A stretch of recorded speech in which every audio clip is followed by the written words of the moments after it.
What's up, guys? Welcome to yet again another predictions video for the upcoming 2022-2023 NHL season. Where today we're going to be talking about our predictions for the Vezina Trophy, which is awarded to the best goaltender during the regular season. But before we do that, guys, don't forget to like this video, subscribe to our channel, and share this video with anyone who loves the sport of hockey. And a little word for our sponsors. This video is sponsored by Bet99. So if you like fantasy hockey, football, or other casino games, sign up to Bet99. The link is in the below description. Use our code YoungGuns1. You must be 19 years old and up to play, and you must play responsibly. And the Mind Foundation Canada, they raise funds and awareness to find cures for neurological disease and disorders. They're currently focused on mental health. So if you guys want to donate, the description below provides the link.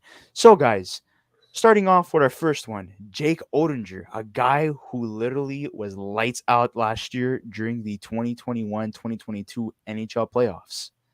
Yeah, well, I think he's a guy that's going to be very interesting to watch for Dallas. Obviously he signed that extension this offseason to stick around with Dallas for a little while, and obviously I think he's a guy that's still relatively young. I don't necessarily know if he's going to be a guy that's going to be in contention for the Vezina, but like you said, he was a guy that last year in the playoffs basically single-handedly almost eliminated the Flames on his own, and so I think that says a lot about the type of goaltender that he is. But I think that there's definitely better goaltenders in the league, and I think it's going to be dependent on how well Dallas does this season as well. I think Ottinger is a guy, like he's a guy that I think has a lot of potential to become one of the best goalies in the NHL in the future. But I don't necessarily know if this season might be that season. But I think he may improve his regular season numbers from where they were last year because he wasn't at his best in the regular season. I think in the playoffs he showed more of what his potential was capable of. Look, last year, no one would have thought that Oettinger would have passed a guy like Braden Holtby or even Anton Kudobin, who got himself Yeah. sent to the Dallas farm team. This year he has a new coach working with Peter DeBoer. Whatever you guys are like your thoughts on him, essentially, it varies. It's either good or it's bad, but you cannot deny how talented Oettinger is. If I'm not mistaken, he's 23 years old right now. He's fairly young. And for him to have the starting job on an aging team in Dallas, yes, there's guys like Robertson, Hintz, Heiskanen, and a couple of other prospects like Stankoven and whoever else is in that development system, But as of right now, the reason why I feel Dallas is a contending team, at least for, until they have Segi and Ben, even though they're not playing on par to what they normally are back in the day, Oettinger really gives the Dallas Stars a chance to compete every single night. Goalies are often, disregarded as an important position, but a lot of people are starting to realize in recent years how important the goalie position is. And like Luca was saying, Oettinger singly handedly literally helped the Dallas Stars force a game seven against the favorites, Calgary Flames, who, before, the matchup, people were saying Calgary was going to sweep Dallas in four. But Oettinger literally, uh, you know, shocks the whole hockey world, signs a 3-year bridge deal contract on September 1st. Yeah. So I think right now he's entering his prime years. Um, Yeah. but I don't see he's gonna necessarily win the Vesna, but he's definitely gonna be a guy to consider and a guy that you should definitely have on your fantasy team for Huh. sure. I agree, but I think one guy that I want to move on from, and he's a guy that I actually have that if this team bounces back from where they were last year, I think this guy could definitely be in the conversation, and that's Ilya Sorokin. I'm a huge Ilya Sorokin fan. I believe that this guy is a lot better than what was anticipated. His numbers say that he's a lot better than what the Islanders were last year too. This is a guy who, in 52 games last year, keep in mind, the Islanders missed the playoffs last year. He had a 26-18-8 record with a 925 save percentage and 7 shutouts. This guy is spectacular. And I think that if the Islanders could find a way to win more hockey games this season, and they maybe find a way to not make the playoffs, but kind of fight for a playoff spot and maybe squeeze themselves in, I think a lot of that's going to have to do with Ilya Sorokin. And I think he's a guy that, we talk about Igor Shesterkin and we talk about Andrei Vasilevsky as the best Russian goalies in the league. but I don't think Ilya Sorokin gets enough love for how good he is, in my opinion. Definitely very underrated. His first season in 2020, 2021, Yeah, played 22 games. So he was essentially splitting with Varlamov. Last year in 2021, 2022 season, plays 52 games. So yeah. as of right now, he's slowly progressing into that number one goalie. Oh, I think he Obviously, is. I mean, I think he yeah, is. now I would say he definitely Yeah, surpasses Varlamov. So don't expect that 50-50 yeah, 1A, 1B scenario for Islanders moving forward. Sorokin was always talented, always had a high ceiling, a lot of potential surrounding him. And, it's good to have a mentor in Varlamov who's aging and, is nearing his retirement years or twilight years, essentially. And Sorokin, is going to slot in perfectly and is going to be a goaltender is obviously going to be a candidate for years to come in terms of the Vezina conversation, but yeah. also I see him winning, at least one. I mean, there's so many good goalies in this league, but Sorokin playing on the New York Islanders, which out of all the guys we're gonna name here, him and Odinger are arguably playing on the worst teams out of all the goalies we're gonna mention on this list today. I would But say so. because of how average their teams are or bad, depending how you guys see it, um, that's why these guys are underrated. And once again, they're very young as well. Yeah, and I think one of the interesting ones too with the Islanders, and obviously, they're a team that has always been very good defensively. I think if they can get some goal scoring in front of Sorokin, they're a team that can definitely go very, very far.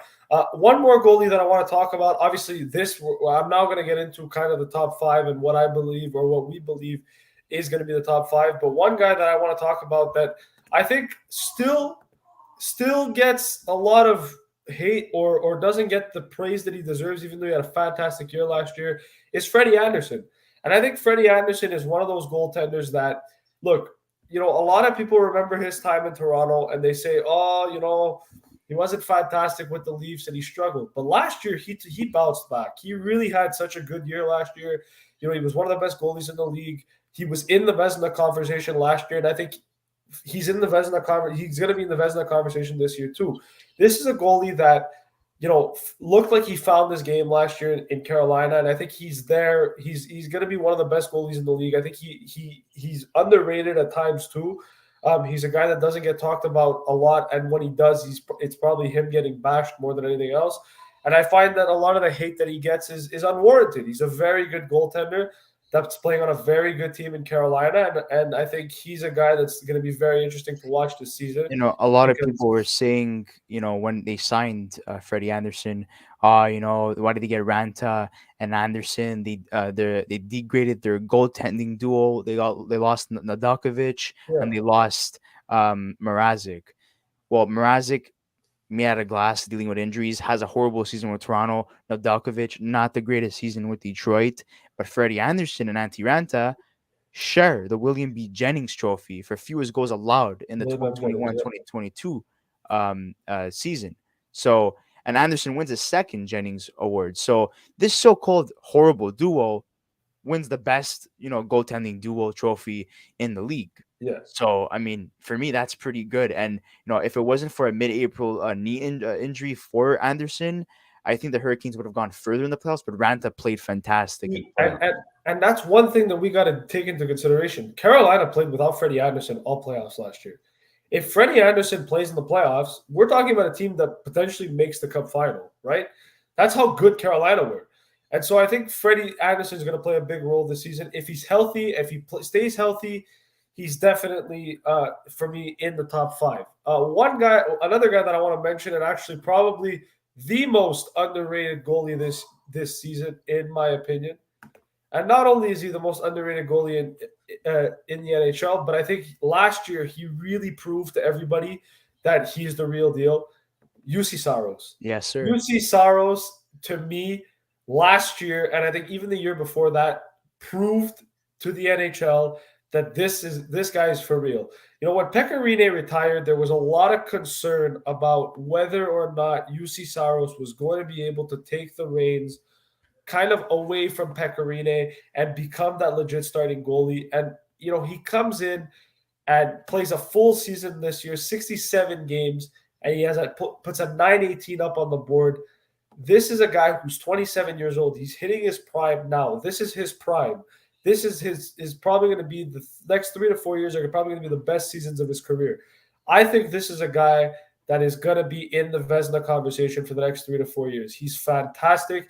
He was really good last year. I know that Nashville haven't really made that many big moves. I know they acquired Ryan McDonough, and that's about all they did. But if they bolstered their decor, their offense was good last year, and if they can continue having those guys performing at that high level with Saros playing the way he played last year, this is a team that's going to make the playoffs and make some noise. And I think a lot of that has to do with UC Saros being really, really good last year, and I'm expecting him to be the same this year too.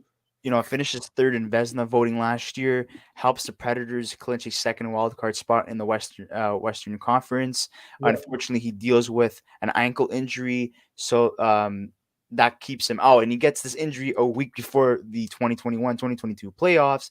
His team loses to Colorado, Another, like a lot of yeah. people like predicted. But if he was in Nets, they could have at least stole a game or two. I said this. I had said this not on the podcast, but I had said this to one of our friends that we were talking about hockey, and I had said this when during the Nashville Carolina series. I said that if UC Saros was in that series, there was likely a chance that Nashville could have pushed Carolina to 7 and maybe even won that series because I felt like the only thing Nashville was missing was a competent goaltender in the back end, and it showed in that series because they really pushed Carolina to the limit. Like, yeah, okay, they lost in 5, but or in 4, but at the end of the day, like they really gave Carolina a good run for their money, and all they really needed was good goaltending. And obviously, Connor Ingram looked good when he was there and he played well. But when you got Connor Ingram against a guy like Antti Ranta on a team like Carolina that's really high end goal scoring, and you're throwing him kind of into the wolves that he's never played a playoff game in his life, it doesn't necessarily turn out well for him. I think if Saros was in there, we could have been having a different conversation. But to me, I think he's a guy that maybe I think this year could be his year to win it. Obviously, the two big names, which we're going to get out of the way right Igor now. Shesterkin and Andrei Vasilevsky. And Yeah, with Igor Shesterkin, 56 appearances last season, leads the NHL with a .935 save percentage, 2.07 goal against average. This guy was lights out last year, and yeah, he really um, helped the team succeed in the regular season and also in the playoffs. I know maybe he was a little bit shaky in the first round against the Pittsburgh Penguins, but by no means was he the reason why they lost no, in the and playoffs. and I think one of the things that we need to address here is that Vasilevsky and Shesterkin are pretty much going to be Vezina candidates every year, right? And I think that the reason why is because they're right now the two best goaltenders in the league. Igor last year was fantastic. Wins the Vezina as well. Obviously, Vasilevsky, two-time Stanley Cup champion, third time making it to the Stanley Cup final. We gotta keep putting some respect on Vasilevsky's name. But you know, these guys, it's the battle of the Russian goaltenders really in the NHL. And the reason I say that is because both Shesterkin, these guys, Vasilevsky, Sorokin, they're yeah. so So I think Russia's these really, really developing some great goaltenders. Yeah, and so I think what's interesting with these two guys, and I think I'm going to keep it short and sweet, is that these guys are going to be in the conversation next year and for years to come. And I don't really think that we should doubt that because, look, Vasilevsky 916 last year. He's been consistently good for so many years, and with Shesterkin as well. Like that's just kind of the expectation here as well. 935. He played 20 games in the playoffs. Shesterkin, like there's really not much to say. The guy won the Vezina last year. He most likely probably wins it again this year. Like They that's went he's on the a best run. They, goalie in they the league. went all the way to the Eastern Conference Final, and who does he lose against? His fellow Russian, And and Vasilevsky. and the last guy that I want to talk about, and the reason I want to talk about him and we saved it for last is because this one, I still believe he's an elite goaltender in this league. My concern is not him, It's it's his the team. team, right? Hellebuck, Connor Hellebuck. And the reason why Connor Hellebuck is to me the most interesting is because nobody knows where the Winnipeg Jets are at. Nobody knows what the Winnipeg Jets are going to be this season. Are they going to be a team that's going to battle for the playoffs and make the playoffs, or are they going to struggle like they did last year? And I think a lot of that is going to depend on Connor Hellebuck. And, last year was not Connor Hellebuck's best season in the NHL. He struggled. He had a 9-10, and he struggled. But I think that if he can find his game again this season, and turn into the goalie that he's capable of becoming, and the Winnipeg Jets, play better in front of him as well, this is a guy that could be in the Vezina conversation again because he's that good. Like, he's really, really good. And I think what upset me more last year wasn't the fact that Hellebuck didn't do well. It's the fact that the team in front of him didn't give him any run support whatsoever, and they didn't give him any opportunity to win. This is a guy that is an elite goaltender in this league, and he's playing on a dysfunctional Winnipeg team that, seems to be having a lot of issues in the locker room. So if Winnipeg could solve that and Hellebuck could get back to his winning ways, he's definitely a contender for this trophy, in my opinion. Yeah, I mean, I totally agree with that. I don't really have anything else to add in terms of Connor Hellebuck, but going back to Vasilevsky, in the playoffs over the last 5 years, playing 5,735 minutes, nearly twice as many as a second place Marc-Andre Fleury, who has 3,232 minutes. Yeah. That's fantastic. That's a lot of playoff time. And Vasilevsky went to the Stanley Cup Finals 3 times in a row, winning 2 Stanley Cups in those 3 years. For his efforts, 2 Stanley Cups, a Conn Smythe Trophy. He has a heavy workload, and he's not even at the age of 28 years old. So, I mean, that's, fantastic in terms of Vasilevsky. But two last players I would like to mention, sleeper picks, in my opinion, Demko and the other guy. Oh my god, I forgot his name. But starting with Demko, essentially, the team is a lot better. Demko, is probably the best goalie they've had since Roberto Luongo. I know Corey Schneider was the it guy for a while too, but Thatcher Demko does have a better team in front of him, so I do expect him to be a lot better. The team to be a lot better and help him because I felt like Well, at times Demko was a guy that was rocking the team success yeah. solo, and he was carrying a lot of baggage and he had a lot on his shoulders. Another guy is Jack Campbell, who joins the Edmonton Oilers. That's Yep. another guy that maybe could surprise people. And We know there's that he's one not more. a Vezina caliber goaltender, but there's always that goaltender every couple years that shocks people and has that one fantastic season. And you know, I would see Jack Campbell's situation would be similar to Ryan Miller, who won the Vezina Trophy that one time, uh, probably like a decade ago. So I would say that he would have that Ryan Miller type of season if he were to win the Vezina in terms of Jack Yeah. Campbell. And one guy that I want to mention as well, because obviously we talked about Jake Ottinger, but we didn't talk about the other guy that he faced in the playoffs, Jacob Markstrom. He's a guy that could do it too. I mean, look, Calgary last year, I believe, was the second or one of the best defensive teams in the league. They were top 5 for sure. And a lot of that had to do with Jacob Markstrom. I think Markstrom's an underrated pick for this trophy as well because Calgary, I think, got better. I don't even think they got worse. I think they got better as the team went on. And obviously, we all know how big Daryl Sutter is on his defensive game. And like Chris says, he's not on tonight, but defense wins you championships. And Yeah. so I think a lot of that has to do with the fact that, Markstrom's played a big role for Calgary. And I think that if he continues to do that, not only can he win the Vezina, but I think Calgary could go pretty far as well. Yeah, and that's pretty much it for our Vesna candidates. We hope that you guys liked our list. If we're missing any, please make sure to write in the comment section below. Make sure to write who you think wins the Vesna Trophy during the 2022-2023 regular season. And obviously, we mentioned a lot of great goalies, and best of luck to all these guys, just like we did in our previous prediction videos, which you guys could check, the Morris Rocket Richard Trophy predictions, and same thing with the Calder trophies. We're going to be finishing this series up with the Norris and the Hart Trophy that should be coming up shortly. But with that being said, guys, don't forget to like this video, subscribe to our channel, and make sure to share this with any lovers of the sport of hockey. And if there's any goalies out there, we would love for you to watch this video and hear your thoughts as well. So, guys, we'll see you on the next episode of the Young Guns Podcast.